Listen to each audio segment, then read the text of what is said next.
Welcome to our study in the Gospel of Mark. We will be in Mark chapter 5. So if you have your Bibles, I would encourage you to open them up to the Gospel of Mark chapter 5. Hope you all are doing well today.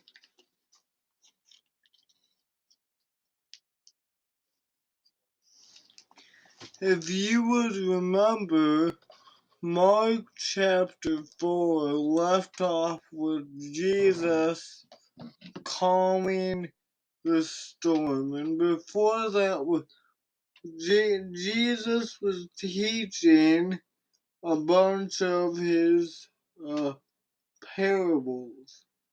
And so Mark chapter 5 will be Jesus performing more miracles, as it were. So let me go to 4:16.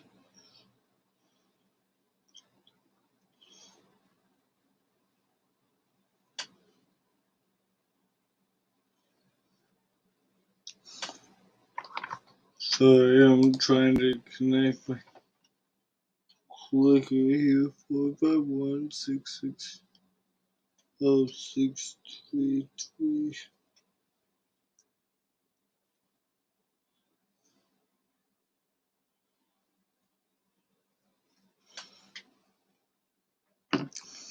And so we've seen Jesus start doing these miracles, and now we're going to see him cast out demons. So if you want to turn your Bibles to Mark chapter 5, and we will be reading the first 20 verses.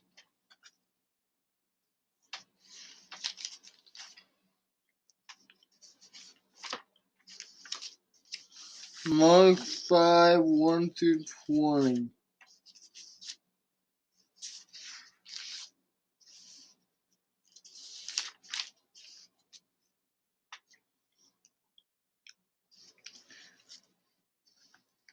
Then they came to the other side of the sea, to the country of the Gadarenes. And when he had come out of the boat, immediately there met him out of the tomb a man with an unclean spirit, who had his dwelling among the tombs, and no one could bind him, not even with chains, because he had often been bound with shackles and chains, and the chains had been pulled apart by him, and the shackles broken in pieces. Neither could anyone tame him. Always night and day, he was in the mountains and in the tombs, crying and cutting himself with stones. When he saw Jesus from afar, he ran and worshipped him.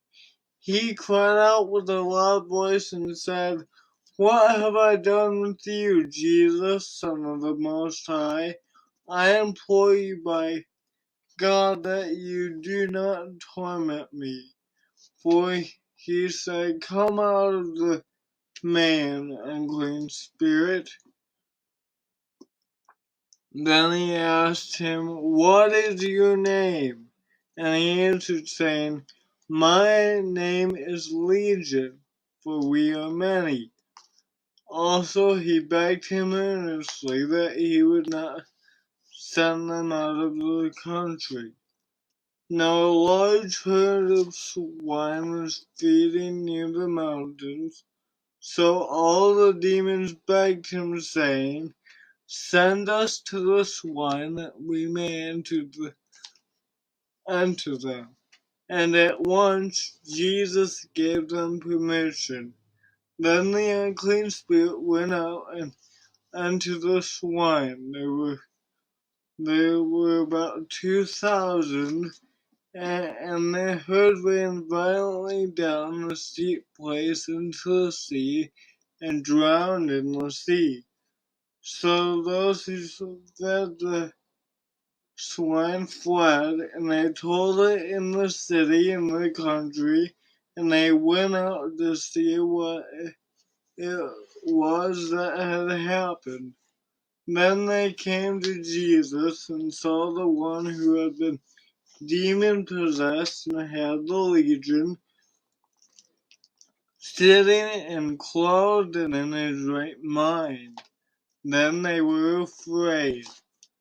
And those who saw it told them how it happened to them who had been demon possessed about the swine.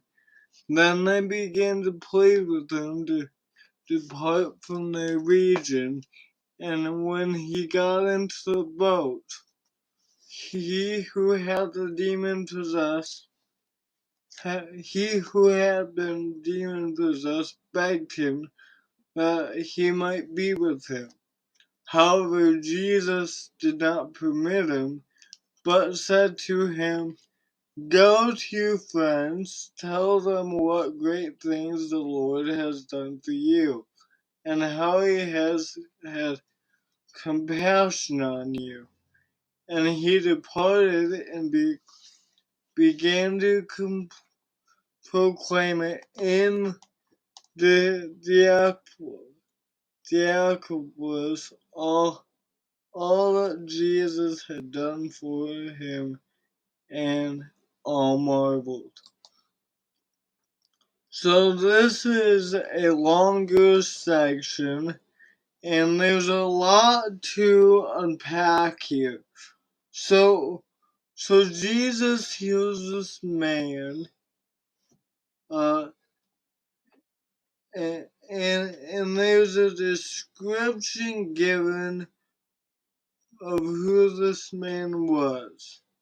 Jesus came into the country galleries, and there immediately was a man out of the tombs with an unclean spirit. And in verse 3 it tells us where he's been living. He's been dwelling among the tombs, so that because no one could bind him, not even with chains.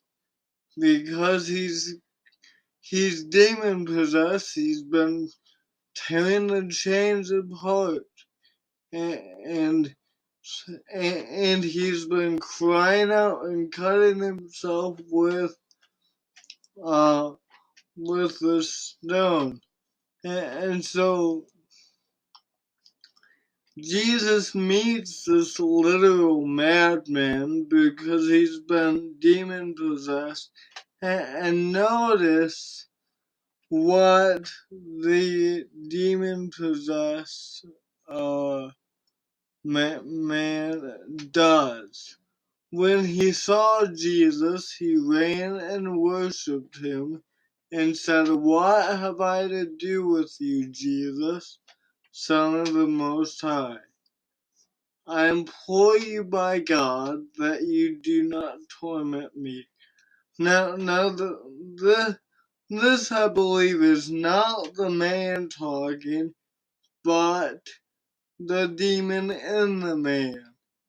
And he recognized, just like before in chapter 1, when Jesus heals somebody with a demon, he recognized his deity. And now in chapter 5, this man with a demon recognized his deity. In James chapter 2, it's interesting this connection James has. James chapter 2, talking about faith and works. It says that in verse 19, you believe God is one. You do well. Even the demons believe and shudder. So a lot of times we think that demons don't even believe in Jesus as deity, but in fact we know they do because of what this demon said. And then what's interesting, Jesus' question in verses in verse 9, he asked, what is his name? What is your name? And in verse 9 we find out, my name is Legion, for we are many. So not only this man had not only one unclean spirit, but some people suggest it was 12,000, maybe a couple, is what I think. But no wonder he was insane. You know, one demon is enough to pull you off the edge, right, and possess you. But imagine 12,000 in this guy. If that was what this text is saying, not even chains could bind this guy. And so it's interesting. Verse 10, the demon who is currently possessing someone begs Jesus not to send him out of the country. And now I say that's interesting because here is a demon, but he recognizes that Jesus first is the Son of God, and Jesus second has power. He knows Jesus has power over him, and he's not gonna win. And so he understands the limitations of his power. And then Jesus gives this unclean spirit, he gave them permission. Then the unclean spirit went out into the swine.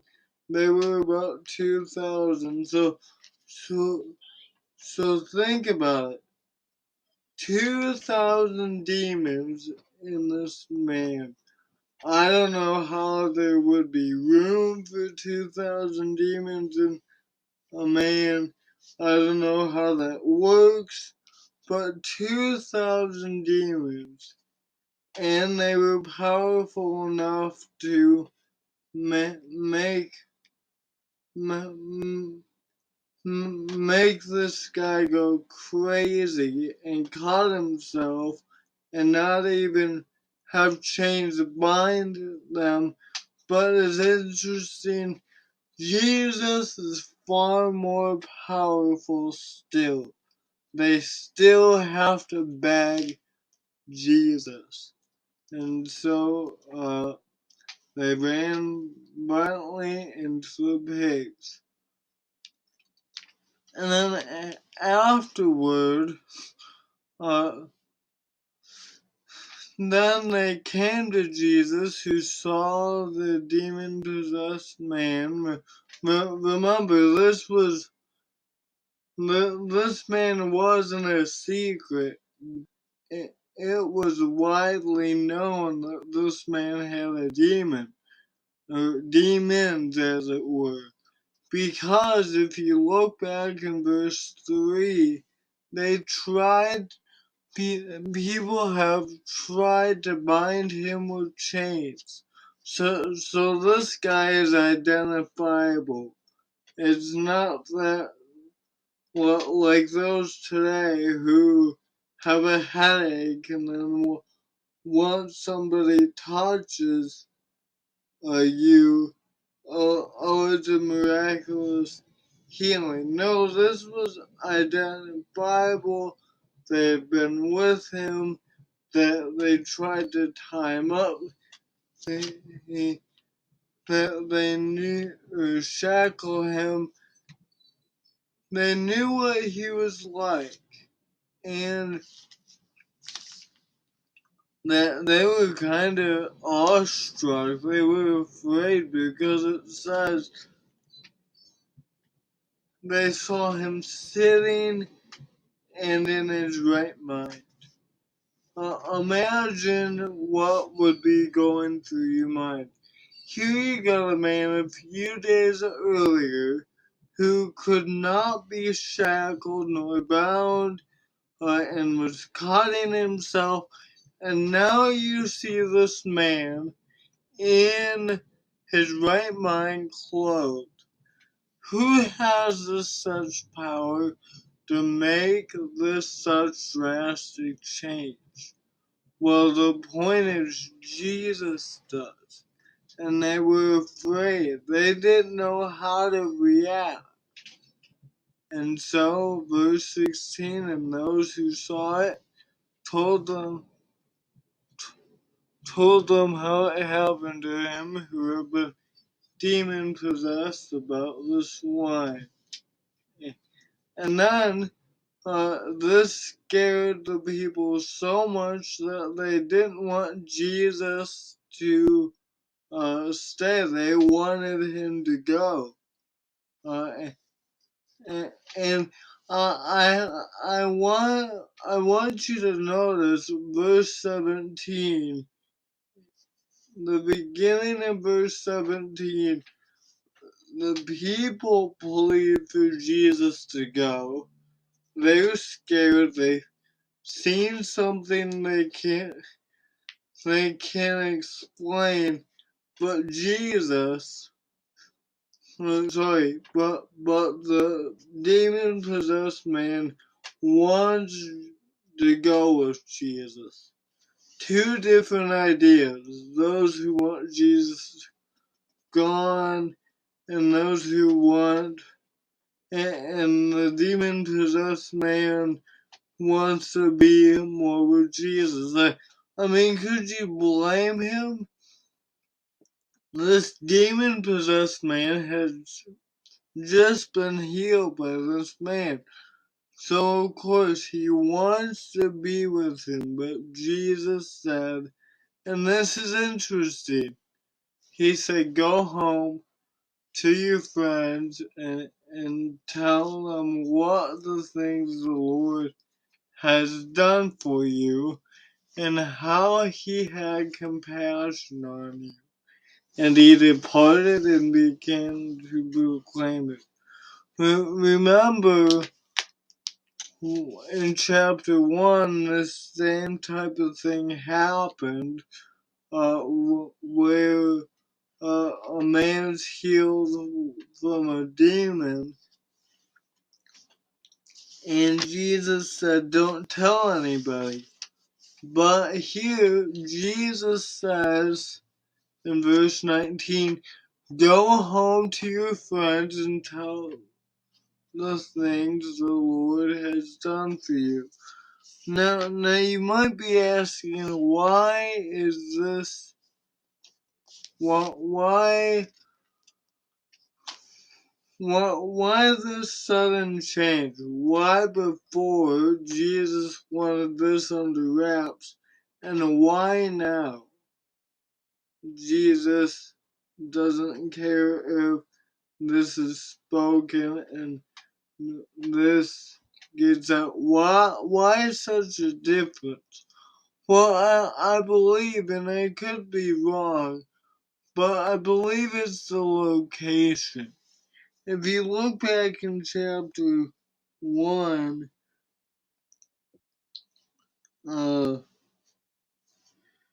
In verse 39, Jesus is in Galilee, and he went throughout all Galilee, preaching in the synagogues and casting out demons. So Jesus is in the hub of Jewish people when he heals the uh, he heals the demons and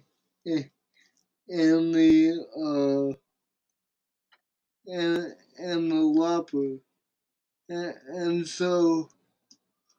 But right now he's in the country of the Gadarenes. This is on the other side of the sea.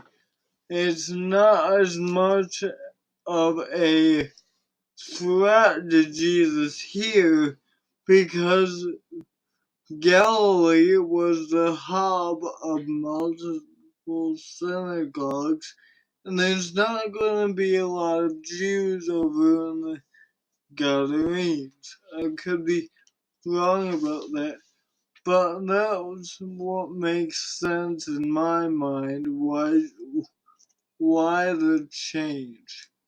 And so he tells them, go home and tell your friends what great thing the Lord has done for you and how he has had compassion on you.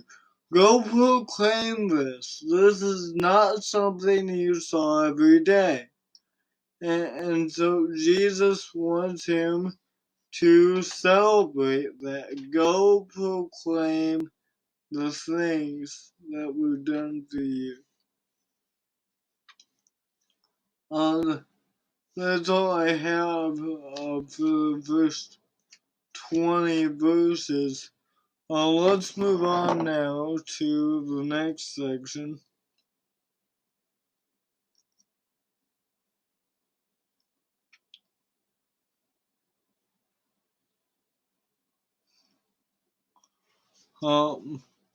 Mark chapter 5, 21 through 29.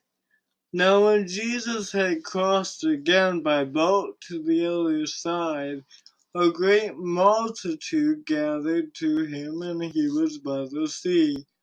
And behold, one of the rulers of the synagogue came, Jairus by name, and when he saw him, fell at his feet and begged him earnestly, saying, my little daughter lies at the point of death.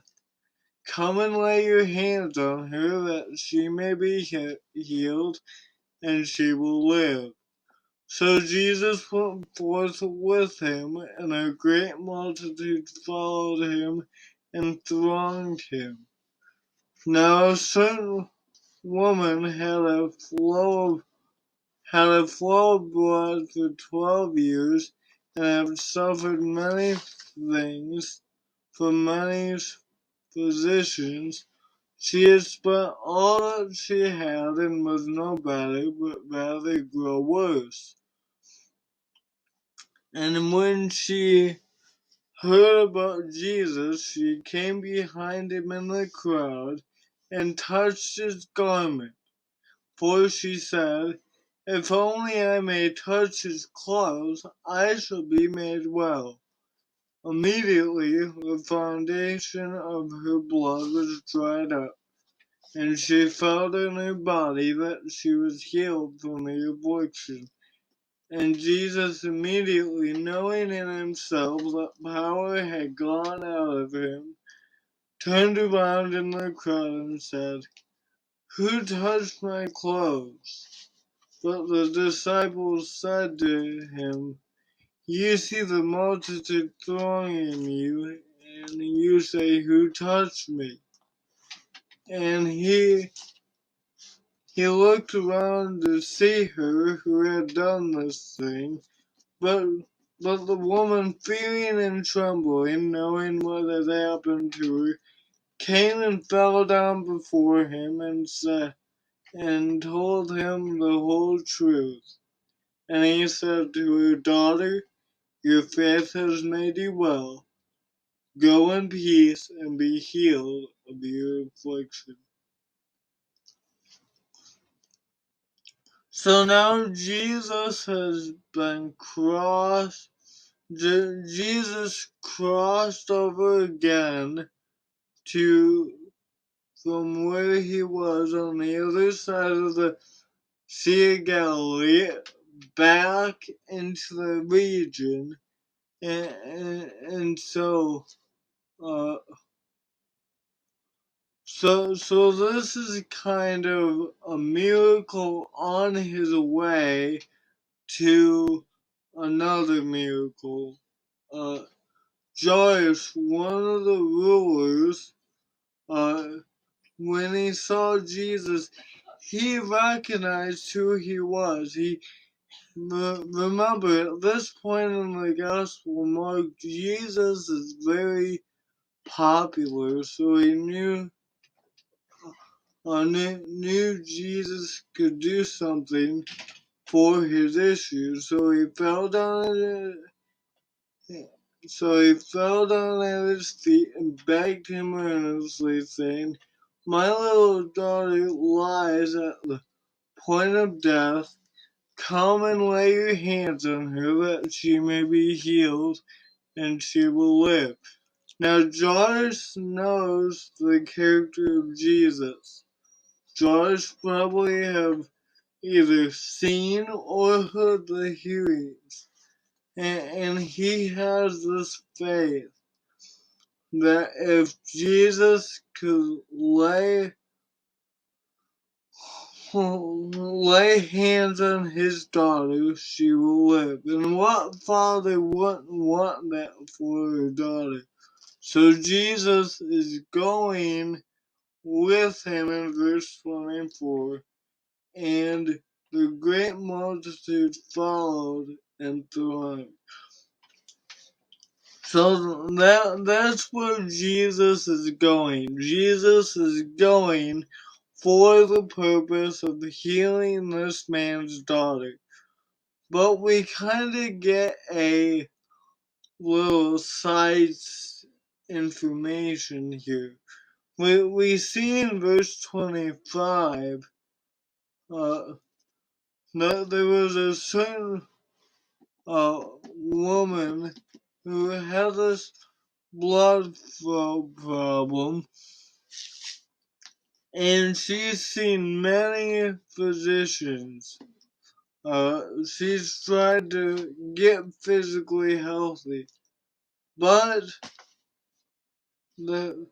they could not. Uh, they could not tell her what was wrong with her body, and she spent probably 12 years of your life. She probably have spent a large sum of money trying to get this problem fixed, but it was to no avail because she didn't only get no better, but she rather grew worse. Verse 26 says she wasn't getting better, even though she'd seen all these medical professionals. She's heard all these opinions, but she's just getting worse. So in verse 27, when she heard about Jesus, she gets another idea. Maybe if I just touch his clothes, I shall be made well. And sure enough, immediately the foundation of her blood was dried up. 12 years, think about that. 12 years of seeking and searching out for a solution to her blood flow problem.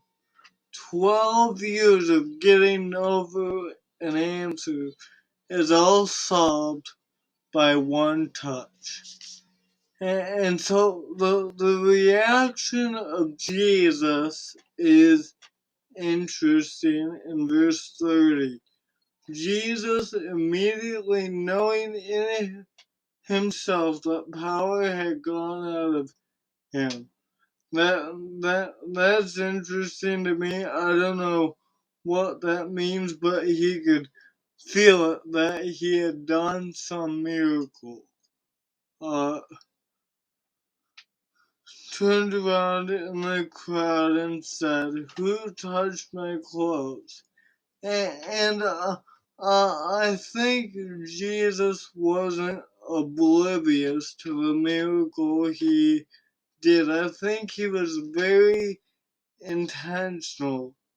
Because remember, Jesus has shown to know the hearts of men.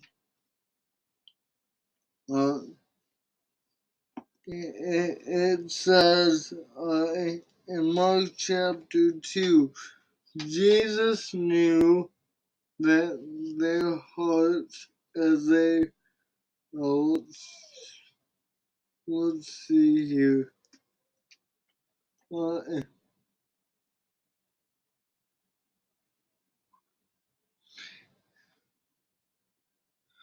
I think it's in chapter 3 when he heals the man with the withered hand. He knows Jesus' heart. He knows the people's heart. And he says, "Arise, take up your bed and walk." No, that's chapter 3 in the paralytic. But Jesus knows the heart. Jesus knows the problem. And I think by asking this question, well, first off, let me just point out the disciples were just baffled by this question because there's a big crowd. They're like, well, that's not a very good question. Of course, there's people touching you. But Jesus needs a touch of faith, I think is the point.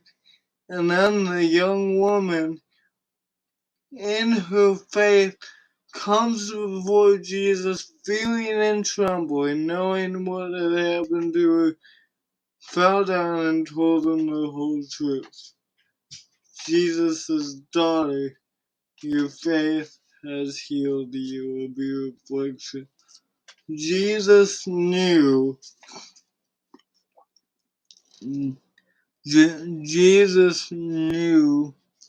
of this woman's faith. And so Jesus can see what we can't see, just like God told Samuel, man looks at the outward appearance. To the outward appearance, this woman was a lost cause. That there